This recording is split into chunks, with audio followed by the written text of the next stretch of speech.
Hey y'all, welcome back for another WSQ. Today we're going to be looking at the war in Europe and the Pacific and also the home front.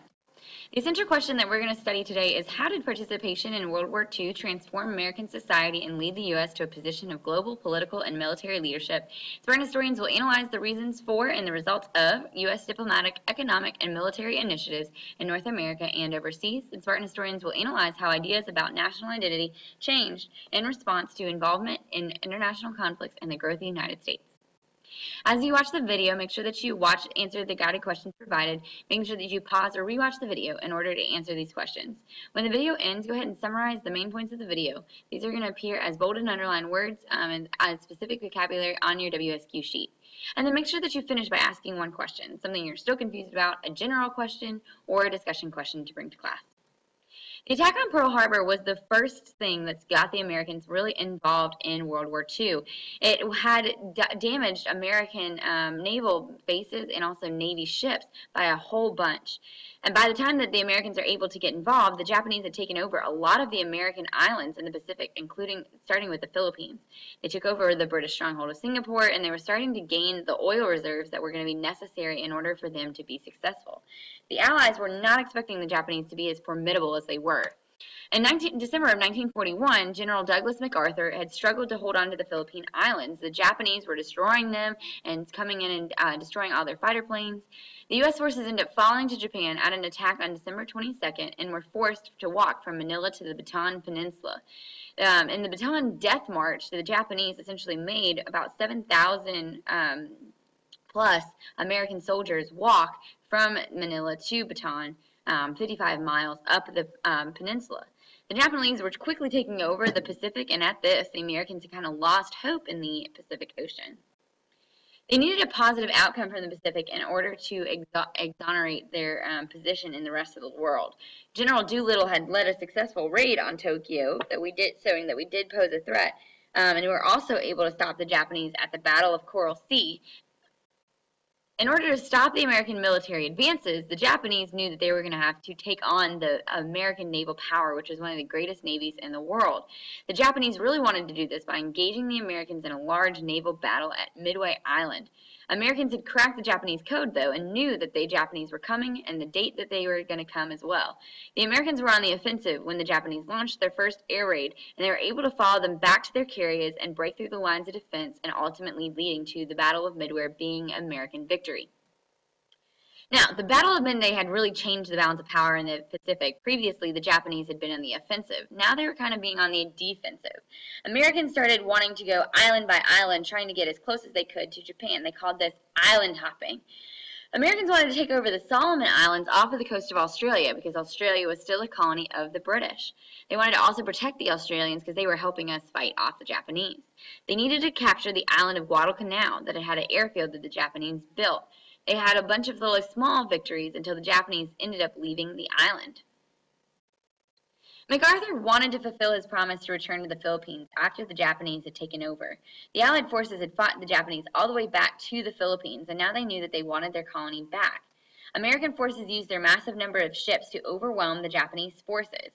But the Japanese were using their kamikaze war tactics, in which a Japanese pilot would load down his plane with bombs and then crash it into the enemy ships in a suicide bombing attempt. Americans couldn't do very much about these attacks, and so they were very, very scary. American forces were finally able to push the Japanese all the way back from the Philippines to the Iwo Jima and Okinawa, two small islands off of the coast of Japan. Iwo Jima provided a better base for attack to attack the Japanese once we got to the actual Japanese island. The Americans had always outnumbered the Japanese, but this is the first time that the Japanese actually had to defend Japanese land. Americans managed to capture Iwo Jima in a matter of weeks, and they defeated all but 1,000 of their 20,000 troops. Next, they move on to Okinawa. Okinawa, though, was full of tunnels and caves that the Japanese were using for their surprise attacks. And Japanese were known to fight to the death. But the Americans were still able to gain control of Okinawa and were on their way to an offensive on the actual island of Japan itself. For the Allies, defeating the Axis powers in the Atlantic depended largely on control of the sea.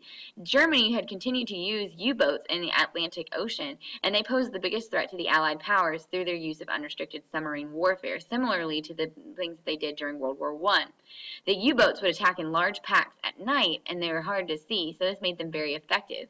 To combat the U-boat effort, Americans began building lots of ships, and they would travel in groups called convoys to protect against the U-boat attacks. In the summer of 1941, Hitler had broke his non-aggression pact with the Soviet Union and now posed a threat to their sovereignty. They had started invading on the Soviet Union's western border, and so the Soviets left the Axis powers and joined the Allied powers. The German soldiers were severely weakened by the Russian winter that was a lot of snow and very cold temperatures. And by this time, though, they had taken over a lot of the Soviet Union, including Leningrad, one of the biggest cities named after their communist leader. By the spring of 1942, Germany wanted to take over Stalingrad, a major industrial center that was also named after one of their major leaders. The Soviets were successful in holding on to Stalingrad, however, and were able to launch a counterattack on the Germans and push them out of the Soviet Union. It marked a decline in German power in the Soviet Union overall, and also weakened the Germans in their fight in the rest of Europe. After the fall of France in 1942, the Germans, and the creation of Vichy France, the British and the Italians began a battle for North Africa, trying to take over the many colonies that remained in Africa by the British and the French. But they needed to protect shipping in the Mediterranean because they were shipping oil from the Middle East. The Italians were trying to defeat the British, but they were majorly unsuccessful. German forces are sent in to support the Italians against the British. At the Battle of El Alamein in Tunisia, the British defeated the Germans and the Italians. The Allied powers, now that the United States was joining into the war, had to decide where they were going to enter the war at, whether this was going to be in Europe or if it was going to be in Africa. Operation Torch called for the American forces to invade north of African countries of Morocco and Algeria. The French controlled these areas before the war and were colonies, and the Allies had hoped to win them back for their French allies. American forces moved through the rest of Africa to gain more experience before moving on to war in Europe, starting in Italy. The Americans were led by two major generals who would eventually become American leaders, Dwight D. Eisenhower and George S. Patton. The next offensive for the United States was to knock Italy out of the war. They wanted to make Italy leave their alliance with the Germans. They essentially told the Italians, do you want to die for Mussolini or live for Italy and civilization? And the Italians definitely chose to live. They forced Benito Mussolini from power, and so it was pretty easy for the Americans to move through Italy up to the rest of Europe. The German forces had tried to rush to stop the American advance, but they were going to be too late. The American forces kept marching northward in Italy towards Rome with the assistance of the Tuskegee Airmen. These were African-American pilots that took part in the battle in both North Africa and Italy, and they were honored for their bravery and performance. The Allied forces were planning a simultaneous invasion of France. In Operation Overlord, they wanted a large invasion of France led by the Allied powers of the British and the Americans. The idea was that they were going to invade Normandy with large numbers of troops, weapons, and supplies, and push the Germans all the way back to Germany. June 6, 1944 is known as D-Day, or Doomsday, in which they arrived on the shores of Normandy. D-Day was extremely successful because of the bravery of the soldiers who went offshore. Hitler thought that the landing in Normandy was a trick, so he was slow to respond to the threat until it was too late.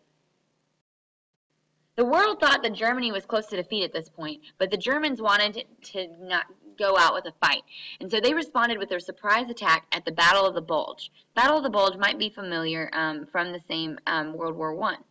The Bulge referred to the bulge in the Allied battle lines created by the German advance. The Allied forces, including the Americans, held out against the Germans until Patton was able to arrive with reinforcements, in which they were able to push back the Germans into Germany, and they were close to winning the war.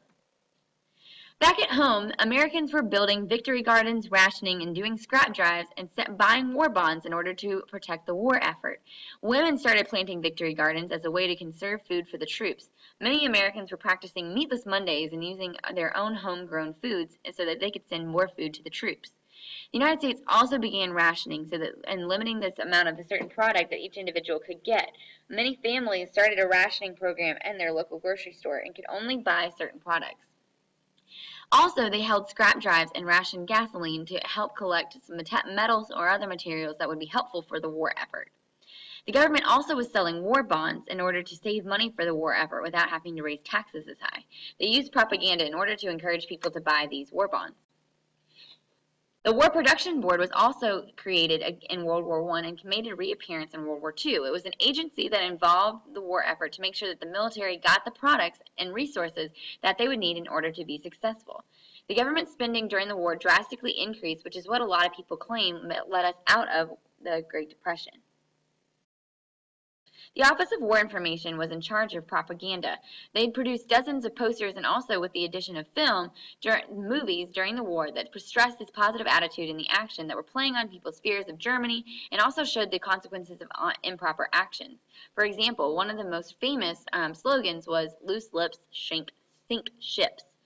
Movies are still really popular during the war. They're going to have a lot of wartime movies because they're going to also bring Americans away from the reality of war and use them as wartime propaganda. Immigrants also increased during this time period, especially because of the attack on Pearl Harbor. The Americans didn't know what Japanese to trust. So Roosevelt issued Executive Order 9066 that gave the military the power to establish military zones and to force people or groups to leave those zones. This essentially was targeted at the Japanese Americans and to isolate them away from the West Coast and potentially isolate any Japanese spies. The only factor that was considered in banning these groups was the fact that they were Japanese. If you were forced to leave these military zones, they were forced to enter internment camps. Now, these internment camps weren't the same as Holocaust internment camps, but they were still camps in which the Japanese had to leave their land and their homes in order to move away. They're not given any time to sell their homes or their belongings, and they could only take what they could carry. Now, a man named Korematsu thought that this was unfair and unconstitutional, and so he sued the United States government in the Korematsu versus United States Supreme Court case, claiming that he had been unlawfully arrested based on this executive order. The Supreme Court decided that any legal restrictions that had to affect a person's civil rights of a racial group are immediately suspect, but that the relocation order was justified as a temporary wartime measure in order to keep the rest of the Americans safe. As you watch the video, make sure that you're answering the guided questions provided. It's okay if you need to pause the video or rewatch it in order to answer the guided questions. When the video ends, go ahead and summarize the video, the main points of the video in paragraph form, making sure that you use the specific vocabulary given to you during the WSQ. These are going to appear as bolded and underlined words. And then don't forget to ask one question, something you're still confused about, a general question or a discussion question. Thanks for joining me in this WSQ, and we'll see you in class.